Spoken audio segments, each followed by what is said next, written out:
মাত্র একদিনে 100 সাবস্ক্রাইব। আজকের ভিডিওটা মোস্ট ইম্পর্ট্যান্ট একটা ভিডিও। যদি শুরু থেকে দেখেন তাহলে একদম সিম্পলভাবে পুরোটাই বুঝতে পারবেন আপনি। আজকের ভিডিওটা একদমই ইউনিক। আমি শুধুমাত্র 3টা ট্রিক্স দেখাবো। আপনাদের 3টা ট্রিক্স যদি মানতে পারেন সেক্ষেত্রে আপনি একদিনেও 100 সাবস্ক্রাইব নিতে পারেন। আপনার যদি সাবস্ক্রাইব আসতেছে না বা কয়েকটা সাবস্ক্রাইব বন্ধু-বান্ধবের থেকে নিছেন, এরপর আর হচ্ছেই না অলরেডি, কী করবেন আপনি? কিছুই করার নাই তো। সাবস্ক্রাইব যদি না আসে ভিডিওতে, আপনি কি জোর করে পারবেন কাউকে যে সাবস্ক্রাইব করাইতে? সম্ভব না। সাবস্ক্রাইব মানুষের মনের বিষয়। আপনার ভিডিও দেখে যদি মানুষের ভালো লাগে তাহলে মানুষ সাবস্ক্রাইব করবে, অন্যথায় কিন্তু কেউ সাবস্ক্রাইব করবে না। সো আমি 3টা ট্রিক্স আপনাদেরকে এক এক করে বলবো। আপনারা একটু খুব সুন্দরভাবে মনোযোগ দিয়ে শুনবেন এবং ট্রিক্সগুলো মাথায় নেবেন। আপনারা একটু মনোযোগ দিবেন। আমি আবারও রিকোয়েস্ট করতেছি আপনারা মনোযোগ দিবেন। আজকের ভিডিওটা সিরিয়াসলি অনেক বেশি ইম্পর্টেন্ট ভিডিও, যেটা সচরাচর কেউ শেয়ার করে না। 1 নাম্বার ট্রিক্স হচ্ছে আমাদের ভিডিও লেন্থ, অর্থাৎ লেন্থ বলতে আমি বোঝাচ্ছি যে আমাদের একটা video 5 minute, 7 minute, 10 minute, 15 minute হতে পারে। এখন এখানে লেন্থের ক্ষেত্রে মনোযোগ দিন।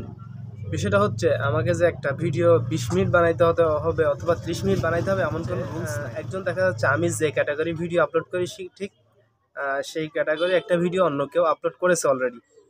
সো আমি দেখতেছি সে একটা 10 মিনিটের ভিডিও আপলোড করছে, তার অ্যাভারেজ যে ভিডিওর ভিউটা সেটা আমি টোটাল অ্যাভারেজ করে দেখলাম যে সে 5 মিনিট ভিউ পাচ্ছে অথবা 6 মিনিট 7 মিনিট ভিউ পাচ্ছে। সাপোজ আমি ধরে নিলাম যে সে 5 মিনিট ভিউ পাচ্ছে একটা ভিডিওতে। এখন আমি যদি সেম ক্যাটাগরি ভিডিও আপলোড করি সেক্ষেত্রে সে 10 মিনিটের ভিডিও আপলোড করলে আমাকে 15 মিনিটের ভিডিও আপলোড করতে হবে, এমন কিন্তু কোনো বিষয় নাই। কিন্তু বিষয়টা হচ্ছে সে একটা 10 মিনিটের ভিডিওতে যদি 5 মিনিট ভিউ পায়, ওয়াচ টাইম পায়, সেক্ষেত্রে তার ভিডিওটা রিচ হয়, গতি বাড়ে। সো আমি ভিডিও সে 10 মিনিট বানাইছে, আমি 8 মিনিট বানাবো, সমস্যা নাই। আমার 8 মিনিটের ভিডিওতে যদি 5 মিনিট ভিউ পাই আমি, তাহলে আমি 50% থেকে উপরে ভিউ পাচ্ছি। তার মানে আমার ভিডিওটা দৌড়াবে, এখন র্যাঙ্ক করবে, তার থেকে আরও টপে চলে যাবে। Number 2, tricks number 2, 2 number tricks হচ্ছে থাম্বনেইল। সেও একই ক্যাটাগরি ভিডিও আপলোড করে, আমিও একই ক্যাটাগরি ভিডিও আপলোড করি, কিন্তু থাম্বনেইল দেখার পরপরই কোনো ব্যক্তি 100 জন ব্যক্তি যদি তার থাম্বনেইলটা দেখার পরে সেখান থেকে 10 জন ব্যক্তি যদি তার ভিডিওটা ক্লিক করে, তাহলে তার ভিডিওটা একটা 10% ভিউ আসতেছে থাম্বনেইল থেকে, এটা আশা করা যায়। কারণ আমি একটা থাম্বনেইল বানাইলাম, যে থাম্বনেইলটা দেখে যদি 100 জনের মধ্যে যদি 3 জন ভিডিওতে ক্লিক করে, তাহলে কি হবে? কাজ কিন্তু হবে না। তার যদি 100 জন ব্যক্তির মধ্যে যদি তার ভিডিওটা থাম্বনেইল দেখে 10 জন ব্যক্তি ক্লিক করে, তাহলে আমার ভিডিওটা এমনভাবে থাম্বনেইল বানাইতে হবে যে আমার ভিডিওটা 100 জন ব্যক্তি দেখলে কমপক্ষে 11 জন 12 জন দেখতে হবে, তার থেকে আরও 1-2 জন কম হইলেও বেশি মানুষের ক্লিক করতে হবে, এমন চাকচিক্য থাম্বনেইল বানাইতে হবে। যদি থাম্বনেইল ঠিক থাকে ভিডিও গ্রো করতে বাধ্য। থাম্বনেইল অনেক মেজর কিছু, এই বিষয়ে আমি পরবর্তীতে অন্য একটা ভিডিওতে বিস্তারিত আলোচনা করবো। আজকের এই ভিডিওতে 3 নাম্বার লম্বা করবো না। 3 নাম্বার ট্রিক্স হচ্ছে ভিডিওর এঙ্গেজমেন্ট। একটা ভিডিওর এঙ্গেজমেন্টের উপরে অনেক কিছুই নির্ভর করে। ভিডিওর এঙ্গেজমেন্ট যদি ভালো হয় ভিউ কিন্তু আসতে বাধ্য।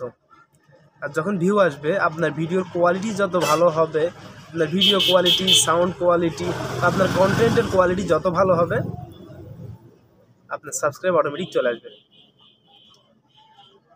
দেখা যাচ্ছে যে 100K সাবস্ক্রাইবার একটা চ্যানেল যে একটা ভিডিও আপলোড করবো how to create YouTube channel, আপনিও সেম ভিডিও আপলোড করলেন, ওর 100K মধ্যে সে 10K ভিউজ পেয়ে গেলে একদিনের মধ্যে, আপনি কি 10K পাবেন?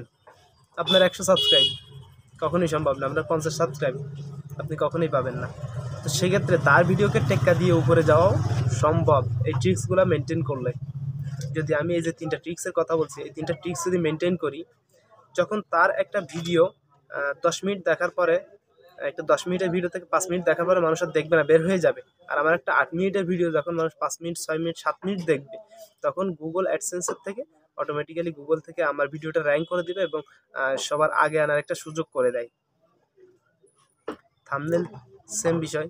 আমার থাম্বনেলটা যদি অ্যাট্রাকটিভ হয় সেক্ষেত্রে মানুষ দেখলেই ক্লিক করবে, এটাই তো স্বাভাবিক। একদম সিম্পল বিষয়। আমিও যখন ইউটিউবে কোনো ভিডিও দেখি, কোনো সাজেশন খুঁজি, সেক্ষেত্রে যার থাম্বনেলটা বেশি সুন্দর তার থাম্বনেলের উপরে ভিত্তি করে কিন্তু আমরা ভিডিওতে ক্লিক করি। আর ভিডিও এঙ্গেজমেন্ট তো বলছি আমি, কোয়ালিটি ভালো করবেন। যদি কোয়ালিটি ভালো হয় ভিডিওতে ক্লিক করতে বাধ্য।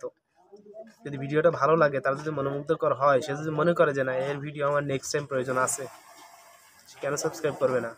অবশ্যই সাবস্ক্রাইব করবে। সো আমার এই 3টা টিপস ছিল আজকের জন্য, সবার জন্য। আশা করি অনেক ভালো হবে। আপনার এই 3টা শেষ করার আগে আমার ছোট্ট একটি রিকোয়েস্ট, যদি আজকের ভিডিওটা অন্তর্পক্ষে আজকের ভিডিওটি যদি ভালো লেগে থাকে তাহলে আমার ভিডিওটি একটা লাইক করবেন এবং আমার চ্যানেলটিকে সাবস্ক্রাইব করে দেবেন। আর যদি অন্য সাবস্ক্রাইব করে থাকে তাহলে থ্যাংক ইউ।